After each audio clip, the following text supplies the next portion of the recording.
content is nothing but a vehicle. Yeah. Right. And that's what I teach. I show you it's a vehicle. Your whole goal is to get the messaging right, get in the direction where the content's supposed to go right, who it's for. And you got to get that piece of content to them. And when they get it to them, then they give you this thing called fuel. To keep fueling the car to keep going. What's good, world? Welcome back to the Tuned In with Tony podcast. I've got my guy, Dontell Antonio, in the building today, a.k.a. the king of content. And this guy, when I first saw his social media, I was like, I have to meet him. So to have him here on the show is a pleasure. Can't wait to tell people about content, how they can use it and get over their adversities and limiting beliefs. So welcome to the show, my guy. Man, I'm just so blessed to be on your platform, so thank you for having me, King, first of all. Definitely.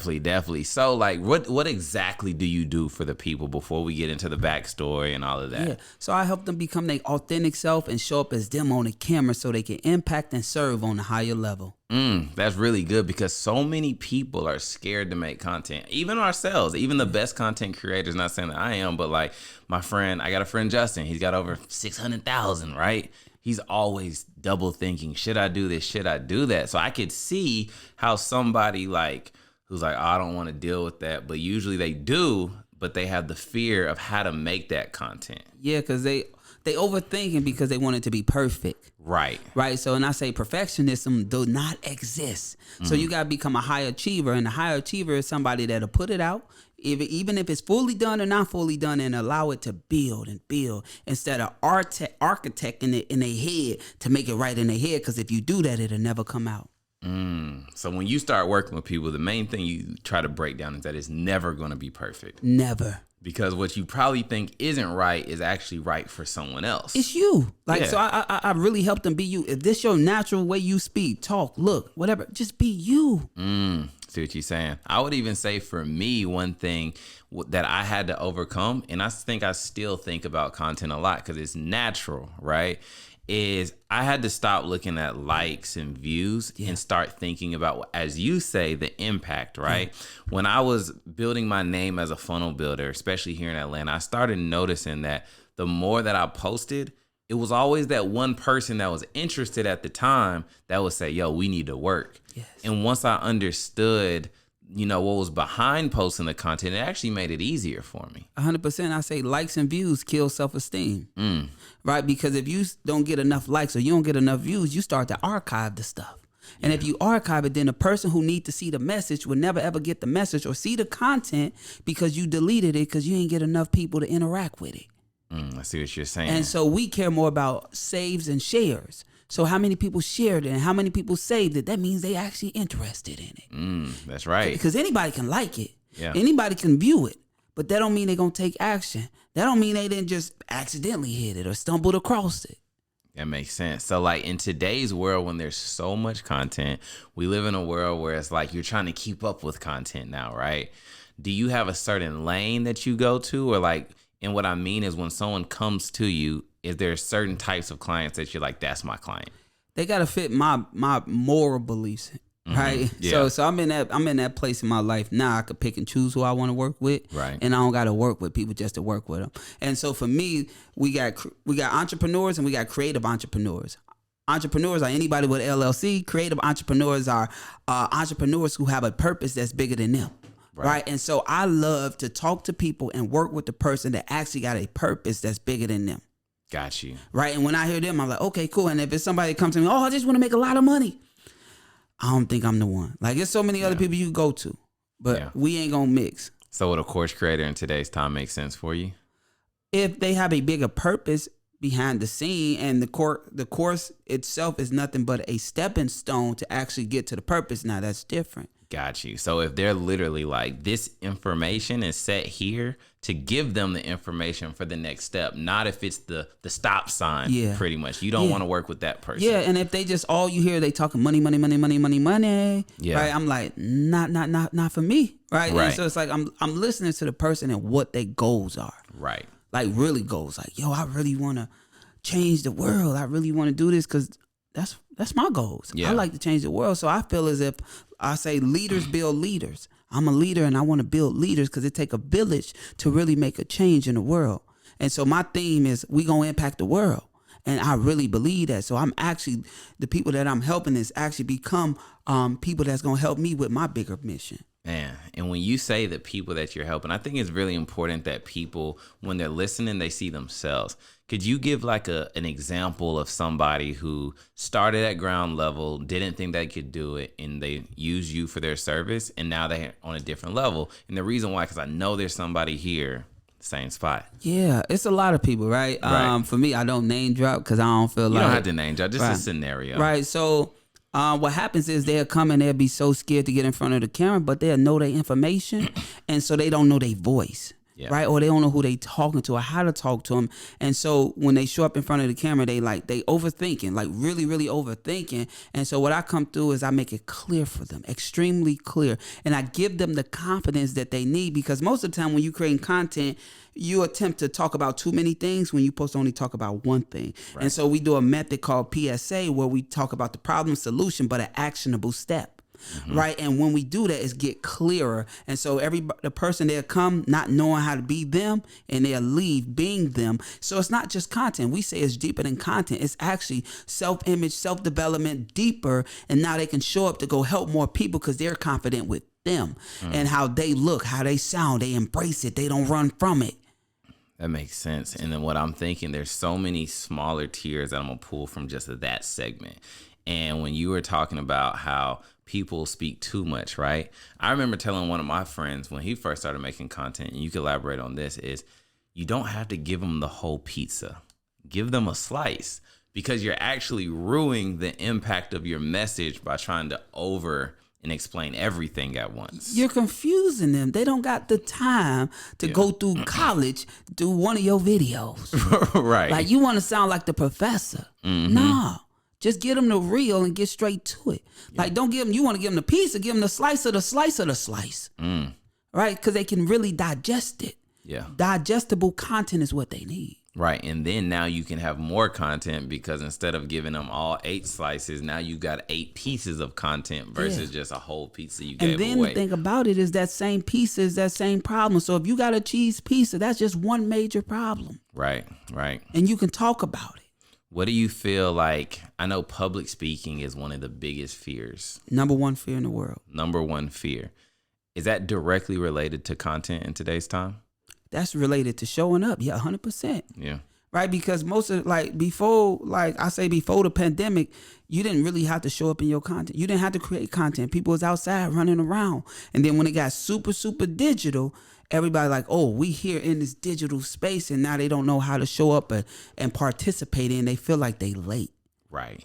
During the pandemic, were you the king of content at that point? Were you already doing this, or were you shooting? What were you doing before? I've been a king of content since I was born, first of all. Okay. Right? Well, you heard that, y'all. 100%. But we've been creating content. Like, I wasn't teaching content. I was doing content. Got you. And at that point, since you weren't teaching, you only had certain clients, right? Yeah. At that point.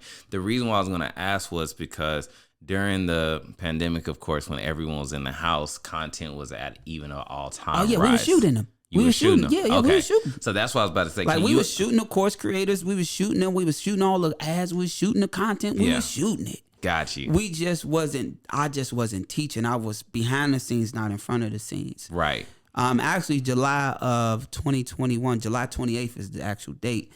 My wife was like, yo, you need to start speaking. It's like I was helping people get 6 figures, 7 figures, and 8 figures, but they was losing their integrity. Yeah. And so she said, you should speak. And I was like, man, I don't want to speak because, you know how people like, oh, you got to wear the shoe. Like, I don't want to wear the shoe of fake people. Like, I don't want to try that on. I don't want to wear that. And so I was just like, man, you know what? I'm going to give it I'm going to attempt it. And so I started speaking, and everybody like, man, you the truth. Mm-hmm. I was like, I've been doing this for a long time, just internal. Yeah. Like with my circle, like been motivating people, been helping people. The crazy thing about it is I was shooting content for so long, but everybody, when they come to me, they say, man, you inspire me. Yeah. They weren't saying like, man, your work's so dope. They say, man, you've been inspiring me for these many years, this and this. I'm like, I wasn't even saying nothing motivational. Right. Nothing inspiring. I was just doing it. Mm-hmm.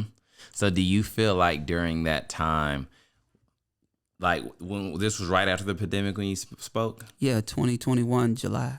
So now when you're here. Well, I didn't start speaking to 2022. January. Okay. Got you. And then do you feel like you were yourself, what you're doing for the audience that you have now, like you felt that I don't want to speak. I just want to keep it kind of internal, do my thing. Yeah, you know what? I always thought I wanted to go corporate, right? Like not be corporate, but go corporate. So I didn't know how to, like, I was talking probably to the wrong demographic because I was making everybody corporate, polish, everything. And then I realized, like, man, be yourself. Right. And so when I said I'm gonna speak, I was just like, man, I'm gonna speak my way. I came in cussing, hot mess. I'm so raw. I'm like, I ain't had no structure. And so when I went to go hire a lot of mentors and coaches, they start giving me the structure. I always been me. I always had a powerful voice. Yeah. Always had a clear vision, but it was fundamentals. I say like Nick Cannon on Drumline, like he can play the thing, but he didn't know how to read the thing. Got you. And where exactly are you from? Because you definitely got a cool vibe. You're funny, like you said. Yeah. I'm from the south side of Chicago. South side of Chicago. Okay. And then what was just like life like coming up? Were you always with the camera? Were you? Nah, I wasn't with the camera then. I was with guns. Dang. Yeah. And what changed? Because I see that there's a past, but now I see that you found something different, and that's the lane that you're running in. That's why I ask you that. Yeah, I think for me it was like, I first got into content at the age of 13, like as a graphic designer, because I was dabbling in music a little bit, and somebody was creating us a mixtape cover, and he was moving too slow. So I hit him up like, hey man, can you give me that program that you're using? And he came and installed it. I ain't get the mixtape cover yet, but he gave me Photoshop. Yeah. And so Photoshop, I look at Photoshop, content saved my life. Because it kept me in the house a little longer. If I wasn't doing graphics, I'm in the streets more. Yeah. So content really saved my life. I feel like Photoshop changed my life just in the fact of being able to take ideas out of my mind and then like make them true. Yeah, 100%. So keep going. We in the same boat. Yes. But it was like, but I was really wild because my environment. Yeah. Like my daddy got killed when I was 1. He was a gangster. My mom was on dope, but she was a gangster. Like I come from gangster. My whole family, my bloodline is gangsters. Yeah. And so that's what we was doing. Yeah. You know, so I ain't know no better. So content changing your life Saved my life. Saved your life. 100%. It's actually like an internal impact that you have that you feel like can be given to other people. Yeah, and that's what I've been on a mission, because the way that I actually made it out is because other people poured into me that was not blood. They saved my life. They impacted my life by getting me out of the situation, showing me something different. Right. And so what I did is I created a thing called impactful content. I own the trademark too. And what I teach people to do is how to create impactful content. Not just any content that hit you dead in your heart. And the person that you serving dead in their heart. Did you feel this way at the first piece of content that you're making? And the reason why I ask is because even myself, I remember when I went from graphic design to start doing videos, it was music videos was the thing that I first did. Me too. You know, the rappers, and because they were the ones that kind of give you the first business. Yeah, because you ain't know no better, right? It's like they that's the go-to. Like, oh my gosh, that's everybody a rapper. But then they didn't have no money. You're right. But like when I first did Photoshop at 13, I didn't go to sleep for 24 hours. Dang, it just changed everything. And I still ain't lost that passion. That I get obsessed with everything that I do. I get obsessed. Yeah. Like, and I never lie to myself. Any and everything I say I'm accomplish, I accomplish it. Right. 100%. Got you. That's amazing. So then even now with just like when you say the content for impact, what is it? Impactful content. Impactful content. So now when you're making impactful content, when you're working with a client, the main thing that you're trying to figure out is what is your message, right? What is your purpose first? What is your purpose first? Yeah, because once we get the purpose, then we can trickle down to the message and trickle down to the offer, trickle down to everything. But it's like, what do you want to make a difference in? And the reason why that's so important is because I don't think a lot of people, there's two things. A lot of people don't know their purpose, and a lot of people don't know how to communicate their message. 100%. And those two things are the biggest issue for becoming successful. Yeah. Because what I've noticed is, one, it's like, okay, you're good at this. Or like, say anybody you find, hey man, you're really good at YouTube or this or that. But why do you do this? You know what I mean? And for anybody, watching, ask yourself, why do you do what you do? And it puts them at a stop to figure out, why do I do this? Yeah. What's that fuel that's driving you? What are some of the exercises that you would use to try to pull that out of somebody? Because that's deep. You know what I mean? Oh man, we just take it back. Like, 'cause most of them started a business, right? And so it's like, why did you start this business? Because it's already there. Well, I started this business because this happened to me, and I don't want it to happen to nobody else. Or I started this business because I see this helping me do this. All right, cool. Now let's get to it. So most people already have it in them. They just don't know how to bring it out of them. And so all I do is shut up and listen. Right. And when I shut up and listen, I actually start putting the pieces together. Oh, no, you should do more of this and like this and that, because it's already correlated. You just didn't connect the two. Right. That makes sense. Because when you think of the tree, right, if we can figure out your true purpose, now we can figure out the message, because that's the second biggest thing. It's like, what do you sell? Well, I kind of do a little bit of this and that. And you're like, I don't get it. And then me being in the space of helping monetize people's businesses online, messaging is the thing that stops them from being successful, because if you're not confident in what you're communicating or trying to sell, how does someone else trust you? They don't. We're only buying what we trust, because once we trust it, we can see that there's value. You don't even trust it. Exactly. And so if you don't trust it, that means you ain't showing up confidently. You ain't showing up consistently. You ain't willing to risk it all, invest in yourself and believe in yourself. So you ain't going to show up. Right. And then something like with what you do, right? And you were telling me like your offers, and I said, wow, people really pay for that. You know what I'm saying? How do you think you get somebody in a space where they're like, I can figure out how to do content on my own. I can go to YouTube. I can go to this. Like, it's just my phone. Why do I need somebody like the king of content to like direct me? I ain't talking to them. You're not talking to them? No, because they're going to go to YouTube regardless for any and everything in life, and they just going to be stuck where they at. Right? Those are the people that's going to take a long time. I'm talking to the people that know they need help and willing to get help. See, it's a difference. I don't got to beg people for it. They come to me and they ready to rock and roll. And see, the ones who's not and on the edge, I'm just like, yo, go watch YouTube. Yeah. Go watch YouTube. It's a lot of stuff on YouTube, but what I teach ain't on YouTube. Yeah. Because I created it. That's why I own impactful content. Yeah. It's a whole system I created.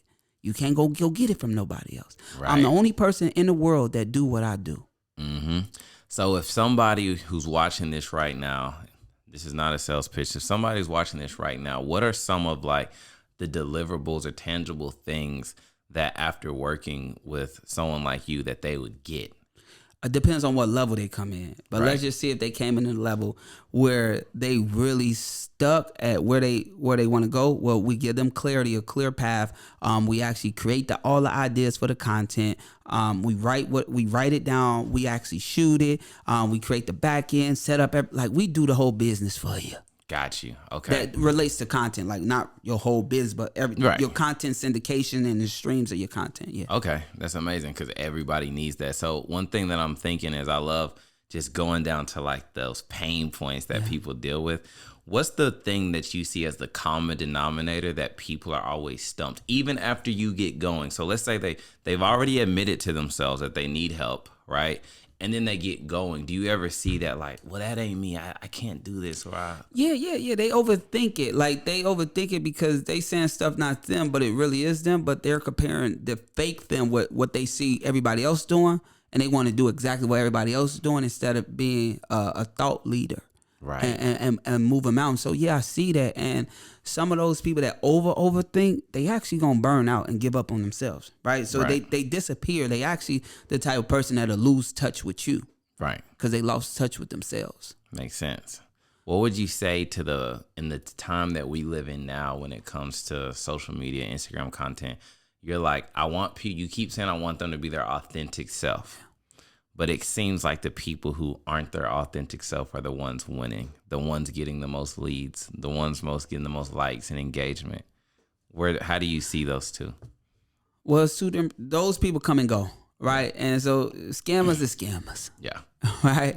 So it's like, but they're attracting people that's like them. Right. So some people get hurt in the middle, but it's because most of them want fast money. They buying a lifestyle and they buying to get rich quick. Right. That ain't how it happens. Right. So what you're buying, you're thinking you're going to buy an extreme shortcut, and it actually is a long run that you need to do. And you need to be able to have the tools yourself so you can create the blueprint. Right. Right. And so those people going to always be attracted to those people. Right. And so I don't talk to those people either. Like I'm really, really like niche to who I'm talking to. Like I really talk to the person that know they want to make a difference and willing to show up. Got you. So a client of yours that may make sense is the pastor who has a big church, but he's not the content guy, and he's looking at all these new pastors that are doing their live streams every Sunday, and he's like, I need that help. Yeah, or the person who like, yo, I love what I do. It's just not enough people out there that know about me, but I'm willing to do whatever it takes to get out there. And I'm going to show up and I'm going to make a commitment to myself and a promise to myself to do what it takes. Got you. Because they got the heart to do that. Yeah, that makes sense. And I know that you're a humble guy, right? No, I'm not humble. You're not humble? No, humble. If you look up the word humble, it means to put yourself less than. So I'm prideful. That means I actually understand what I do and what value I bring. I'm not arrogant, but I'm not humble. Got you. So if someone was to say, oh, he's not a nice guy, he's not humble. Like, they don't know me. Got you. That's what you're saying. And the reason why I say that is because as we spoke, and I think this makes sense when we speak about the person who's not being their authentic self, and you said the lifespan was short. You come from working in the music industry, where most of us normal consumers all say, man, I wish I could be on stage. Man, I wish I could be in those tour buses, working with these types of artists. But I think what that other people don't know is that stuff doesn't last forever. It's not real. Yeah. Right? Now, most of the artists, I'm gonna be polite. Most of the artists, their shelf life is short. Their work ethic ain't as it was when they got started because people get comfortable. And then they got so many people in their pocket and they're getting a loan, right? And so you're getting a loan, you got to pay it back with interest. And then they get arrogant. They forget who they are and they forget their purpose and they forget what they had to go through because life changed a little bit. But people got to realize that don't last forever. So when you get an opportunity and God bless you with the resources to go get your dream house and this, you don't got to overdo it to look down on people. If you're going to do it, you do it, but make sure you help people because that stuff, whatever happens, it don't last forever. Right. And so set it up so it can last forever. Yeah. And stop doing stuff like I see people like, man, I got the new 2022 Ferrari. Right. That's the stupidest thing ever. I would never. I'll go buy a car a couple years later because it's about if you're gonna play the game to win. Don't play the game to lose. You go buy a brand new car, you done paid the whole sticker price, 6 months a brand new car. So you get to ride this car brand new to brag about it for 6 months before the next new one come out, now yours old. So would you say that would you say still drive the nice car, but just don't put yourself in the bad scenario? Yeah, because you want to be, I got the new, who you flexing for? Yeah. Like if you going to play the game, play it to win. Don't play it to just play it. Gotcha. Because you're going to lose. Hey, that's a bar right there because so many people are jumping in, burning themselves trying to because they ain't have money that long. Right. When you have money a long time, you understand they got to preserve. Preserve it. Yeah. And then I just want to talk a little bit about the music industry because so many people are interested. But there's a direct correlation of you having to be a content creator because when they're not in front of the camera, they're not buzzing, right? Yeah. So since you've seen that in the background as purest form of actually knowing an artist outside of their stage name, knowing them for their real name. A lot of them, yeah. You see what I'm saying? What is it like actually seeing them being like, Dontell, like, I just got to do this because I need to sell records. But that's not who I am. I'd rather be at home. What is that like seeing an artist like that? Because they're not being their authentic self, but they got to please the label. They lose themselves. And then the ones who be their authentic self, they don't get as big as they would like because they don't play the game. But they last the longest. Got you. Right? So it's like the ones who not themselves don't last that long. And they get uncomfortable. They really, really lose themselves. And when they lose themselves, they mistreat everybody around them that actually there to really help them. Yeah. And they don't have a voice to really speak up and like, no, this my man's. I'm going to put my man's on. No, this opportunity. No, they get quiet. Yeah. See what you're saying? So you're basically like, hey, I've been in the place where a lot of y'all want to be. So you saying, I'm going to go buy the chain, the Rollie, this just to get the likes and the views is a waste of time. Yeah. You may spike for a second. Yeah, I always said if you're going to do it, make sure it's marketing. Yeah. Right? Don't lose yourself. Because some people buy that stuff and then they buy it because they like, I want people to think I'm popular. I'm thinking you still nobody. Right. Right? So if you gonna do it, use it as marketing to be able to use it to help you, for your people to see, like, I got a Rolex, Yeah. but I bought this in 2016. Yeah. Right? I bought this in 2016. Yeah. We in 2023. Right. All right. It's a long time ago. But it's because I'm like, yo, I always wanted that because I never want my kids to have to rob nobody or do nothing to them to have an opportunity. And I bought hella people after me Rolex around me. My wife, my friends, everybody. I bought people Rolex. Before I bought my second Rolex, I bought everybody else one. What do you say in today's time with lifestyle marketing? You look at Instagram and it seems like the only people winning are the people in jets, in cars, with watches, with this, to where a normal person feels like I can't even compete in today's time, so I might as well not even make content. I might as well just go back to Facebook. Do it your way. Yeah. You can compete. You just got to get louder. Yeah. Right? And like I said, it only attracts a certain type of person. Right. Right. If you really out there solving problems and helping people, they're going to attract to you. Don't give up. Stop comparing yourself to them. Mm-hmm. They don't matter. Show who you want to be, who you are. And there's somebody out there for everybody. Yeah. I ain't never been in no jet and I don't care about it. Now I be flying first class and all because the back of the plane, the turbulence be scaring me. Yeah. Right. I don't like that. Like the front of the plane be up, the back be doo-doo-doo. That's the only reason why I'm in first. Yeah. Right. Yeah. I see what you're saying. So then also when you look at people with content who's even feeling like they're doing a good job, do you feel like it's more about quantity or about quality? Quality. Got you. Right. And every time I see people doing good, I always personally reach out to them and tell them keep it up. Right. Even with you, I reached out and told you keep up the good work. I appreciate that. You don't remember? Yeah, I do. He's like, Did he? When he hit me up? Yeah, go look at your DM. I'm one of the people, when I see people doing their thing, I commend them. Like, I ain't scared to cheerlead people. Right. I ain't scared to tell people how proud I am of them. I know how hard it is. Yeah. I've been a full-time entrepreneur for 13 years straight. Right. No breaks. Yeah. I think when we think about content, we only think about Instagram, because that's what I was thinking about. But then you have some people who probably are like, they want to build a YouTube audience. They're trying to do maybe LinkedIn. I need to get my game right on LinkedIn. Because, I mean, I'm even thinking about that. I'm like, okay, yeah, I got my Instagram. But, like, there's a whole nother audience in all these different channels, you know? Yeah. And you help people create a similar but different message to communicate to all of those channels. Yeah, whatever channel you feel the most confident in, I say dominate it. Right. That's it. Got you. Only thing changes the way the vehicle pull up. That's it. Yeah. Do you do, for the person that's watching and they're just like, he probably got too many clients, he can't work with me. How do you work with multiple clients to get their message there? We got a team. Yeah, I feel you. Right. And with me, I take a limited amount of clients because we got a lot of members and community and students and stuff. So we take a limited amount monthly of clients. Got you. That actually like peer, like one-to-one. Got you. Something. Yeah, one a team. One a team. Yeah, makes sense. Yeah, got to. You know what I mean? Yeah.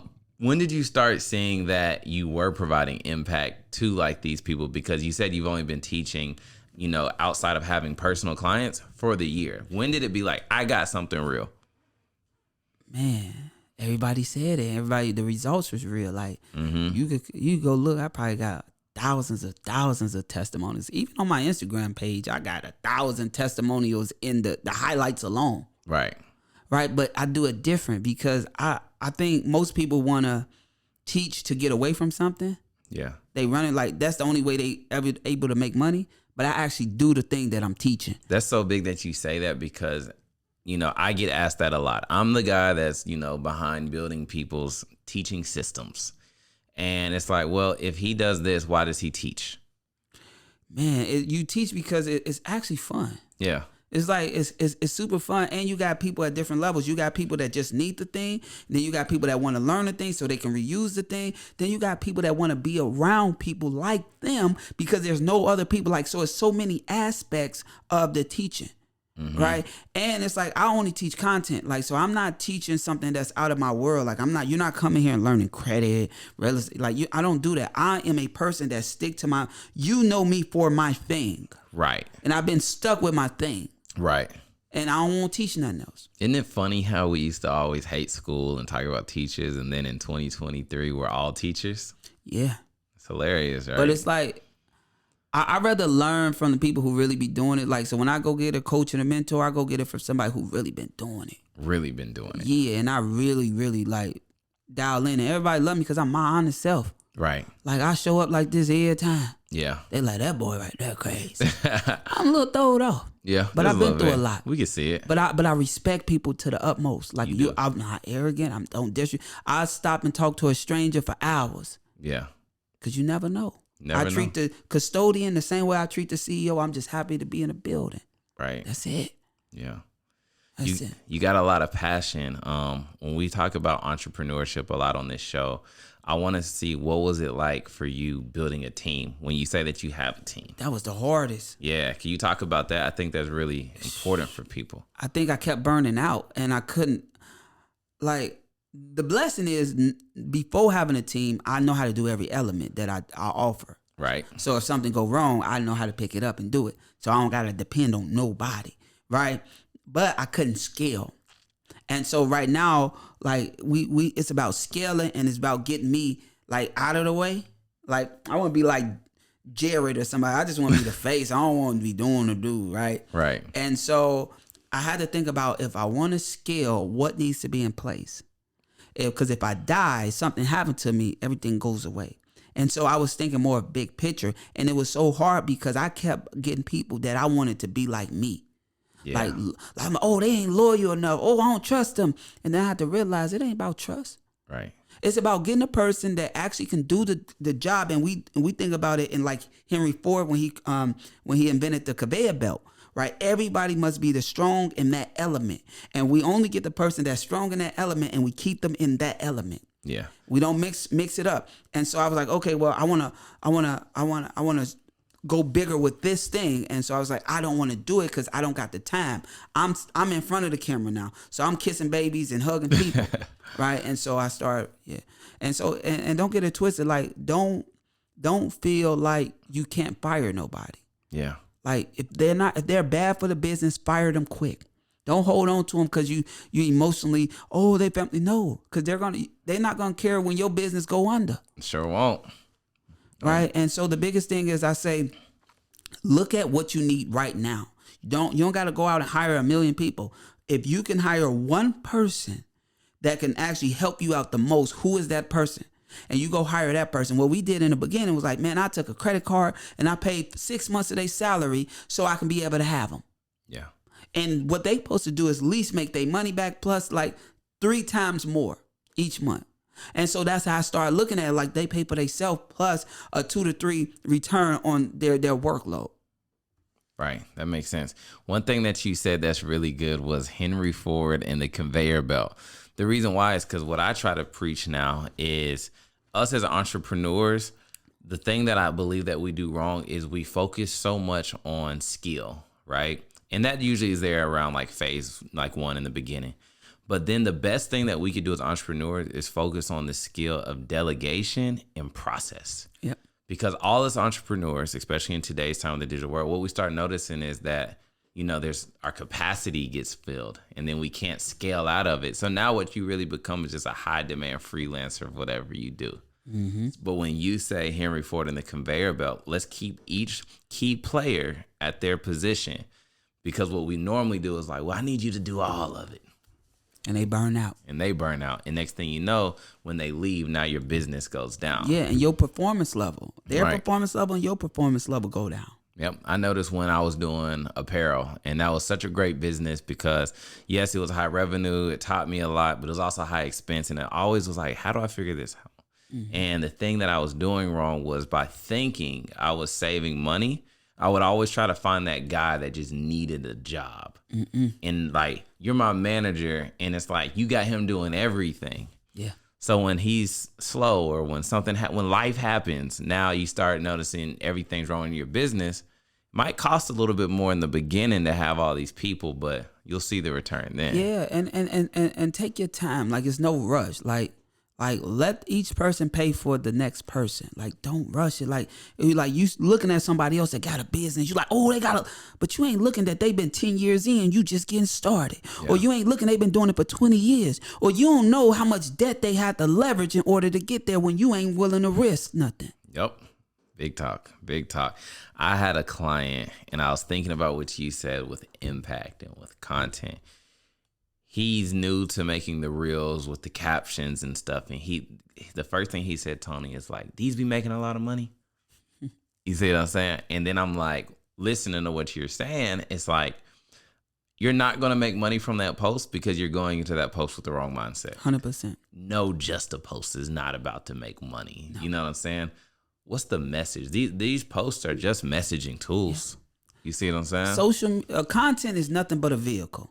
Yeah. Right. And that's what I teach. I show you it's a vehicle. Your whole goal is to get the messaging right, get in the direction where the content's supposed to go right, who it's for. And you got to get that piece of content to them. And when they get it to them, then they give you this thing called fuel to keep fueling the car to keep going. Yeah.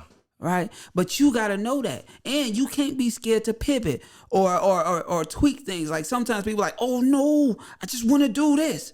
No. Shut up and listen to what the people are crying about and solve that problem. Not your problem, their problem. You saying that sparks my mind because me helping people with funnels, with webinars, they're at stage 1. They don't even have the ebook and the course created yet. They're like, Tony, what's my high ticket going to be? I'm like, get phase 1 done and listen to your customer's complaint. They're going to tell you what your high ticket offer will be. You know, so many people try to jump over so many steps that, you know, that they're jumping over so many steps that they're not focused on the core foundation. Yeah, because they just listen to people like, oh, I made this amount of money. Oh, I made this. Oh, my product is this. If your product ain't that, don't charge that. Be realistic to how much you charging and what you putting in, because so they can get real results. Yeah. I'm not charging what everybody else is charging because I know what my stuff is. Right. I'm charging what really my people can afford based off the real result that they're going to get. Yeah. The highest thing is because the highest thing we got because we don't do no rev share. Yeah. Right. But we know what happens if we do the whole build out. You go make $1 million, $500,000. That's just what it is. Yeah. Right. And so just be very cautious. Don't base your price off of what somebody else charge. Base your price off what you can guarantee and what you can actually do. And then as you start seeing the results people get, now you can start increasing, because 9 times out of 10, every one of us is undervalued. We are all undervalued. Yeah. Right. Explain what you mean by we are all undervalued. We're not charging what we really could be charging. Yeah. And do you feel like we're not charging because we don't have the skill set of how to charge what we should be charging? Because I know for me, when I went from doing clothing, right, to now jumping into the funnel space, charging somebody $25,000 was wild to me. You know, like I had to build that confidence to, like you said, just to be like, now, of course, I know like, yo, it's 25 because boom, boom, boom, boom, boom. Yeah. Look at my results. Yeah, that too. And then it was like, yo, I spent that much money. I spent a lot of money with people. And so I'm like, okay, if it was worth it, yeah, most of the time I figure it out. Even if it ain't worth it, I'll go figure it out on the back end. But yeah. Yeah. One thing that you said that was really good that I don't want to get too far away from is content. Social media is just a vehicle, right? And the way I want to spin it back is by you have to have your foundation done. 100%. One of my clients, very successful, has a YouTube offer. A lot of people ask me, what did he do? Or like, how do I do what David did? And I remember asking him, I said, man, it's crazy how you just got so successful so fast with webinars. And he said, let me stop you, Tony. He said, I already had my foundation built out. We were already popping. I just needed a vehicle to help me move it faster. Mm-hmm. So when you think about that, everyone's looking at the tip of the iceberg. They're not looking at all the foundation work that he had already laid, and they're comparing themselves unfairly to somebody, beating themselves up by saying, why am I not there? Yeah, and I said, like, think about how long you got started, right? So if you just got started a year ago, you just 1 year old. Yeah. Right. You 1 years of age, but you're comparing yourself to somebody that's 10 years old or somebody that's 30 years old. Stop comparing yourself to them because they already got a head start. Right. So just take your time and be patient. Like for me, like some people probably just now hearing me today, but I've been doing this 13 years. Man. Right. And that's what I was going to say. Timing is everything, especially when you say don't rush. and I tell my webinar clients, the biggest issue for me with webinar clients is anxiousness. They will ruin a project by saying, I need to go live tomorrow or by Friday, right? But when you look at it, whether it's an artist, whether it's a celebrity, whether it's us, you know what I'm saying? It's all about timing. Mm-hmm. So you may be looking at the person next to you who has a shorter, lifespan of their popularity, right? Or their success. And you're like, why am I not there? Not knowing that when these things align next year, you to the moon. Yep. You know what I mean? Just don't give up. Yeah. Be the last to quit. Be the last to quit. Mm-hmm. There's a good picture that I always relate to when I'm going through something, and I'm sure people on here have seen it. You know that picture when the guy's digging and there's like diamonds on the other side, but there's one guy who keeps digging, there's one guy that quits. Mm-hmm. I always think of that, and that's what keeps me up grinding late at night, because I don't know if I'm one funnel away. I'm one client away from everything changing. And I think if people keep that mindset, they're going to get to where, they envision themselves. 100%. Just don't give up. Yeah. And don't give up, and don't be a dinosaur. And when I say be a dinosaur, don't be afraid to pivot. Right. Right. And reinvent yourself a little bit. Got you. When we talk about the word pivot, one of my favorite books I always talk about is Who Moved My Cheese? Who Moved My Cheese? Have you read that book before? 100%. How do you feel in life for the people who always feel like you're always changing? They look at it as you're not stable, you know what I'm saying, or that people aren't stable. We talking about them or me? Let's just talk about it in general. Okay, I was about to say, I've been doing the same. I just been leveling up the same thing. Right. Right, but it don't matter. Right. And that's a good thing, too, because even when people think that you're changing, you're really just leveling up. Mm-hmm. You think it's a change. Yeah. I'm just leveling up. You know what I'm saying? Because God give you the tools, right? Yeah. But each tool help the next two.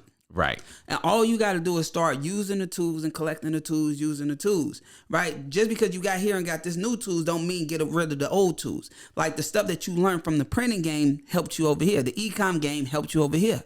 Yeah. Right. That was your foundation, and that helped you over here. So a lot of people forget that. They think I'm going to leave all the old stuff. No. Yeah. No, that stuff helps you. So stop worrying about how people look at you and perceive you, because if they wasn't buying, they wasn't buying. If they wasn't supporting, they wasn't supporting. It don't matter how many times you change. If they worried about how many times you change and they still the same, something the problem anyway. Yeah, makes sense. Like I stopped worrying about what people got going on. It don't got nothing to do with me. Right. I'm focused on me and my people. If you part of my village, my community, my stuff, that's what I'm focused on. I'm not focused on nothing outside of that. I see what you got going on, but I ain't paying attention. Yeah. That's why I stay to myself. Do you think when it comes to content for people who are starting to work with you, do you think that you approach it more from in a motivational standpoint or more of a psychology standpoint of how to get this content to work? All psychology, no motivation. I'm not a motivational speaker. I'm not an inspirational speaker. It's all psychology, laws, and principles. That's great that you say that. And the reason why I said that is because for anyone, once it's chopped up or someone sees it, I don't want them to think that he just got a great voice. He just knows how to speak. I hated my voice. Yeah. I got a high-pitched voice. Yeah. Like when I get on the phone, sometimes it'd be like, yes, ma'am, yes, ma'am. I'm like, oh my gosh. Right. I used to hate my voice, but I always knew that my voice was my superpower. Right. But I just didn't know how to use it. Mm-hmm.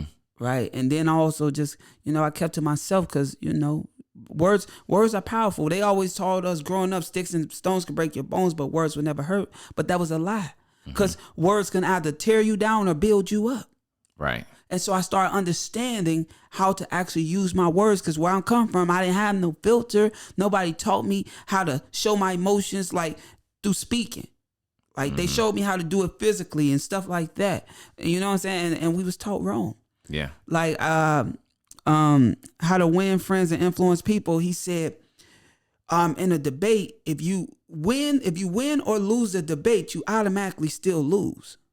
If you win or lose a debate, you automatically still lose. Yeah, because if you win, then the person on the other side still lost, and they feel some type of way towards you. Right? And so we was taught, somebody roast you, somebody talk about you, talk about them back. Yeah, flame them. Yeah, but they're going to walk away with something on their heart. They're going to feel some type of way towards you. Got you. So you lost because the relationship is now different. You lost because that person feels some type of way against you. Against you, keyword. Makes sense. All right, so it's like sometimes it's not even good to debate. I just shut up, get out the way. I see what you're saying. It ain't my problem. Right. So when it comes to like content and psychology, I know webinar psychology very well. I'll give you an example. A lot of people teach too much, right? And then people may say, Tony, why would you tell someone not to teach if that's what you're supposed to do? Because if they full, they don't need no more. But then also what I learned was you're actually doing people a disservice by trying to teach them everything in 1 hour. You can't teach people in 1 hour. That's impossible. They're going to run off a cliff and end up failing because they're trying to do what you did too quickly. I call it zombie mode. You leave people in zombie mode. They don't know where to go. They don't know where to go. Exactly. So what I always try to teach people is inform to transform. And then once you get in the community, when we have more time, I can work with you. Now that's where the teaching happens. Because I get the information away for free. I charge for the transformation. I see what you're saying. The information, everybody's like, oh, let me hold the information. Man. Yeah. You're not gatekeeping the information. Ain't nothing new under the sun. You just haven't discovered it yet. Right. Isn't it crazy, though, when it comes to information, us being, successful, the biggest thing is just knowing the information, as simple as that sounds. And what I mean by that is sometimes when you see someone, you're like, they're so successful. How'd they get there? They must be smart. But it's not that. They just knew something that you didn't know. A little bit before you. And that's why information costs, though. 100%. You see what I'm saying? And I look at it like it costs, but you always get it back. So you're fronting yourself. So I look at it like, yo, if you pay $25,000, you're just fronting yourself because you're going to always get it back on the back end if you use the things that you was given to use. Yeah. So you don't never lose money. Yeah. That makes sense because it's like you feel like, or people may feel like, oh, I just threw away this money. But really, you just deposit into yourself. And it's just sitting there waiting for you to get that back. Yeah, you know what I'm it saying? always come back. Yeah. But it's about you and how you, if you leave it there and you go a whole nother direction, then you lost it. But if you put it there and you actually work hard, it always come back. Right. So we don't even think about it. I'm like, okay, this is what it costs. All right, cool, let's do it. Right. So I got a big question for you. I'm going to put you on the spot. What is Dontell Antonio's purpose? My purpose is to literally create legacy for families using brands, businesses, right? So in my whole world, I look around, I see us as minorities, we don't got enough businesses that say since 1980, 1999, none of that. Most of the businesses that we have been started in pandemic time, 2020, 2021, right? And so my whole goal is to help us have more business longer so we can break generational curses, because we can either keep the business or the kids can sell the business. Whatever we have to do to break the generational curse so we can actually have wealth. So my whole goal is using content to really catapult your business so you can scale on a whole nother level, because I'm from the projects. I'm from nothing. My mother was not an entrepreneur. My grandmama wasn't an entrepreneur. My dad, nobody was entrepreneurs. And so I'm the first generation. So I got all of this weight on my back, right? And so I'm like, well, if we got this time to do this, let's do it now. Let's sacrifice everything and using content so you can get in rooms that you ain't never been in. You could be seen in places you ain't never been in, right? And so that's my whole purpose. Hey, you knew it. I was gonna see if you was gonna give us a watered down answer. No, I was gonna keep going deeper, but I was like, man, well, let's make sure this micro clip. Right. But you know me, I love asking real questions that really like answer, what viewers want to see. So when you say legacy, right? I know that you're a father, and then you told me that you have your child's name is Legacy and Journey. Mm-hmm. How do you feel in, like what you're saying, building a legacy about family business? Man, I think everything that we do is building a family empire. Everybody empire that we ever seen was a family empire. Anybody, name anybody. Yeah, and I can go so far with it. So I'm actually I'm gonna pull it out to you. All right. Yeah. So when you think of our culture, right, and then and I understand, like you told me the other day, like I'm not gonna be mad at someone when they don't have the understanding of that. Yeah. But what you said is every family that did something like that had family business. When you think of the Waltons, the Rockefellers, the Fords, the this, why are we such in a hurry to say I work for Coca-Cola? I work for this place. You see what I'm Because saying? we don't have no ownership within us. Right. Right. And that's what it is. And a lot of our family members don't understand our mission, right? It's like they generations this, right? We're first generation. So the generation before us don't understand what we doing. And it's crazy because my cousins, they rather hit me up for money. And if I don't get them the money, I'm fake. Instead, I did a thing called Building Family Wealth, where every Sunday I was teaching them financial literacy, helping them grow their business, making them read books. Because I read about 60 books a year, right? And I made them read books. They all gave up on me. And this was like an internal family thing. Yeah, my real family, like my bloodline, not like my wife, my kids, my bloodline, like my cousins, my auntie, my mama's, like all of that. Would they at least show up, all of them, or just some? Man, they gave up on me. They said I was moving too fast. Moving too fast. Were they like, we trying to hear you out, Dontell? No, they was like, it's like, I think most people like, yo, I want the money now. Yeah. I don't want to learn how to get the money. I just want the money now. Yeah, they didn't want to learn how to fish. No, they want to swim and drown. Sad. Man. Yeah, but I had to realize that my wife said something. I was like, man, but I'm doing this for my family, because I knew at the age of 13, I was the guardian angel for my family. I got angel wings tatted on my back at 13 because I knew I was the guardian angel for my family. But then my wife said something to me. She said, what family? Yeah. And I was like, everybody. And she said, you can't save them. Now you can save the ones to come. And you can say the internal, your internal family. And I was like, dang, you're right. Because my only fear in life, not is gone now, was to die without being loved. Because like I said, I didn't have a mama or a daddy for real. Yeah. So I didn't know what love was like, right? So I just knew what my homeboys and my gang and all of that stuff was like. And so for me, I'm like, man, I gotta make a difference for my family, my bloodline. And then I realized, like, I can't save everybody. Yeah. Because I started to drown. Dang. That's crazy, because it's like, especially in life, I remember telling one of my closest friends, he kept helping his family. And then I said, Caleb, you can't help them until you help yourself. 100%. So I said, even though it may hurt to stop helping them momentarily, you go get on and then come back and help them. It's a difference too. Because when you're helping somebody, but you feel empty at the end of the day after helping them, you didn't really help nobody. You hurt yourself. Nah, because it's like survivor's remorse. Like, you like, man, you made it out. Like, 'cause we really all from the jungle. So it's like, man, I'm the only one that made it out the jungle. Yeah. Right? And it's like, oh, man, I can't leave my people. Because then my integrity, like, nah, I can't leave my people. Yeah. Big facts. But then it's like, dang, you ain't really leaving them. You actually going and really climbing that mountain and making sure that it's safe for them to climb. And then the ones who want to climb, now you give them the rope to help them climb it. Yeah. But stop throwing the rope, because if you throwing the rope just to throw the rope, they going to strangle with it instead of use it to climb. Yep. Did you have a corporate job ever, or have you always My last job was in 2010. I worked at Steak and Shake. Steak and Shake. I was a server. Okay. And before that, I worked at Kroger and KFC, and that was it. Got you. What about, I know you and your wife worked together. Did she work corporately? Yeah, she did. She worked at the airport back in like 2006, 15. 15. And about 16 is when you started like picking up, as far as in like my career? Yeah, like in the music industry. I blew up in 2013. 13. Okay. What was that like bringing her internal? It was hard because she didn't come from the same upbringing. Like, I was already entrepreneur spirit from 10. Like, yeah, like at 10, it was in you. No, at 10, I wanted this scooter and it cost $214. But like I said, my mother was on dope. So one of my homeboys had a lawnmower, and so we took his lawnmower and we went out knocking on doors. And literally, a lady named Allie Moore, she allowed me to cut her grass. We was charging $12.50. She gave us $25. Yeah, and my friend gave up that day. I didn't. But by the end of the week, I had that scooter for $214. So I've been an entrepreneur. Then I went to sell magnet earrings. Then I started buying wholesale from China. Like, I've been on that. Dang. That's really in me. And 10, because I realized if I want something, I just got to work hard for it.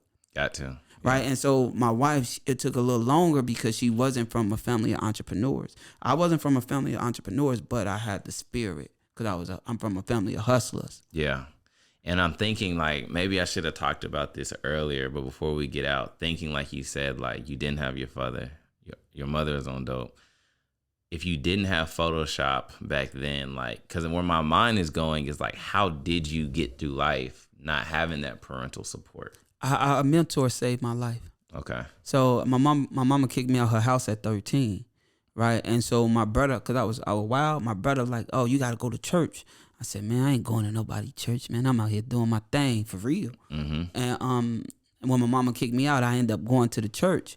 And when I went to the church, the guy, he had a youth ministry, and he was teaching a thing called Tools to Empowerment, where he was teaching youth business, right? And at that time, he was an entertainment lawyer. And so he literally ended up saving me. He took me in. I got emancipated at 15.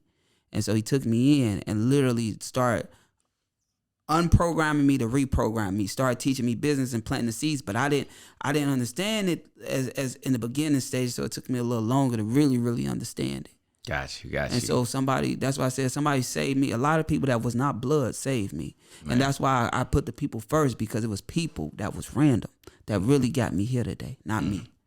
I love that you say that too, because even though these are completely two different arenas, when you think about a mentor has the power to take you somewhere else, right? Show you a way that you didn't see for yourself. Yeah. I wanted to, before we get out of here, talk about how somebody could get mentorship for you when they need to find their purpose with their content and figure out how to get their message out to a world of people because it's been burning inside of them. How do they do that? Man, they just reach out to me. They just DM you. Is that easy? Yeah, I'm accessible. I don't play that Hollywood stuff. Like, yo, Yeah. I'm really, really in real life. I'm on a mission. Yeah. I'm doing God's work. I ain't doing nobody else's work. I don't want to be no celebrity, no influence, no none of that. Yeah. No motivation. I am a servant leader. I'm doing God's work. That's it. 100%.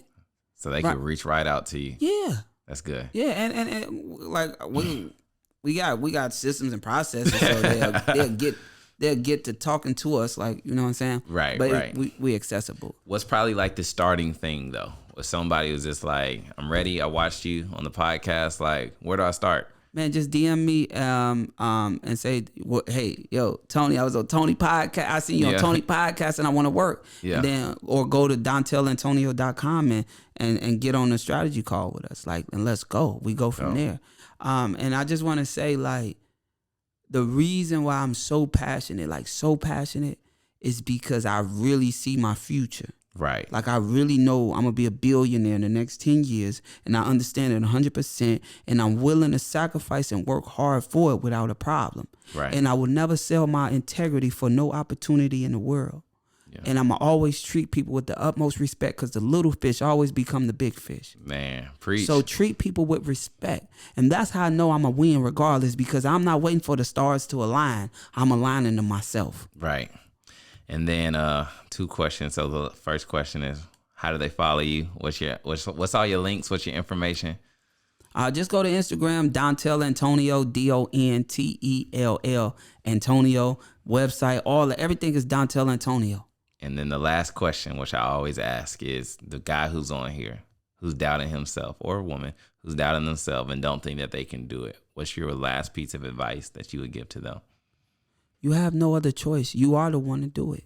See, that's why you're going through so much. And by you going through so much, it's actually making you stronger so you can get through anything. So I tell people, like, yo, don't worry. You call it an obstacle, I call it a motivational pinpoint. So that means every time you going to get through it, now you can go back and help somebody else get through it. Stop doubting yourself, because you want to be Dr. Strange, and you want to see all of the outcomes, but all of the outcomes that you thinking are bad outcomes. You're not even thinking about the good outcomes. The only way you can get the good outcomes is if you do the thing. Believe in yourself first, because if you don't believe in you, nobody else will. But I want to let you know I'm proud of you, and I want to let you know that you got everything that it takes. Just get started now. Hey, y'all heard my guy. That's Dontell Antonio. Follow him. Tap the links below. We'll see y'all on the next episode. Peace.